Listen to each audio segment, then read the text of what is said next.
There are many communities in rural areas that have no electricity. Near here, just outside of Nairobi, for example. In Uganda, the authorities work with private companies to provide Kampala with clean energy.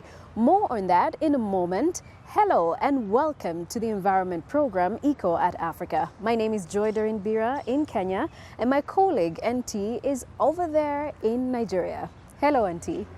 Hello Joy and hello to our viewers out there. We've got some exciting topics from Africa and Europe coming up on the show today. Here's a bit of our preview. Our eco-hero this time is a German industrial city that has improved its residents' quality of life with pioneering pro-environment programs. And we also visit Kosovo in southeastern Europe, where rare species of plants are in big demand but also under protection. We start in Uganda's capital, Kampala. According to a national report from 2015, 33% of micro, small and medium enterprises experienced power outages lasting up to several hours. Uganda's electricity needs are growing. The government recently decided that power from new hydroelectric plants and private clean electricity providers can be fed into the national grid. One sugar factory in Kampala produces over 50 megawatts of renewable energy from biomass, enough to cover its own electricity needs and to feed the surplus into the national grid. Not only is this a clean energy solution, it also helps tackle the widespread problem of deforestation in Uganda.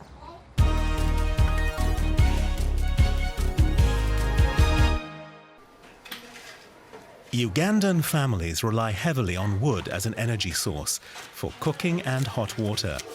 The result has been widespread deforestation. The authorities say the country loses up to 90,000 hectares of its forest cover every year.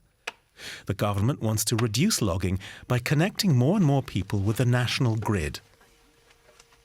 Uganda has an energy shortage, a problem that the private sector could be key to solving. The hope is also that it could serve as a model for other countries in the region. In your own cocoons. Where we stand as a population with only 20.4% access, you realize that the gap is still very big, but that in itself means it's an opportunity for someone to come and fill that gap. And that is why the private investment comes in on board. Uganda's electricity capacity stands at about 800 megawatts. As the economy continues to grow steadily, so do the country's energy requirements by about 8% every year. The potential sources for meeting that demand and ensuring the country remains switched on night and day are solar energy, hydropower and biomass. In this case, sugarcane. More than 7,500 tons are crushed every day here at Kakira, Uganda's biggest sugar manufacturer. In addition to its core product, the factory also generates electricity. The biomass is a byproduct of the manufacturing process. When you manufacture sugar, you have a waste product which is called bagasse. That is the fiber in the cane. And before we were burning the fiber and we were just generating enough steam and small electricity for our own factory and our estate consumption. But as technologies improved, we understood that you could actually use this fiber more efficiently, and instead of burning it in a low pressure boiler, you now have high pressure boilers. So you could burn the fiber and generate renewable energy. Enough to meet the energy demands of the sugar mill and estate and generate surplus electricity. At full capacity, the factory produces up to 50 megawatts of power. Thanks to the cogeneration program, over half that amount is sold to the national grid. At the same time, the company also has a commitment to reforestation. We have a very strong policy in our company to protect the environment. One of the things we must do is encourage planting of trees. We do it year on year. If you cut down all the trees and make the land barren, I think you will have huge climate changes, which is what's happening in the world today. That's why Kakira has been planting trees along estate roads and where land is not suitable for growing sugarcane. The production of renewable energy also helps to improve the living conditions of Ugandan cane growers.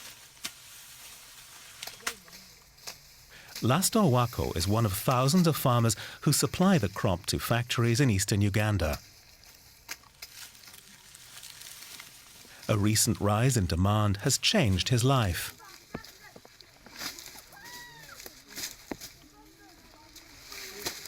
So far now I have got over 100 acres of sugarcane. I have benefited about a new lorry Tata Booster 1613. I have bought land. I've got around 50 acres of land on my own. I have educated my children. The cogeneration of renewable energy is a success story for the cane growers, the sugar company, for the forests and the environment, and for the Ugandan people. For centuries, the Ruhr Valley was Germany's industrial heartland, but coal mining and steel production had a devastating impact on the local environment. Rivers, canals and the groundwater were turned toxic, while exposure to coal dust led to widespread lung disease. Plus, mines led to subsidence in the ground, which in turn caused buildings to collapse. The last active coal mine in the city of Essen closed down almost 3 decades ago. Since then, the local authorities have been trying to modernize the city to make it a healthier and greener place to live, and their efforts have now been rewarded with the Little European Green Capital for 2017. Our eco-hero this week is the city of Essen.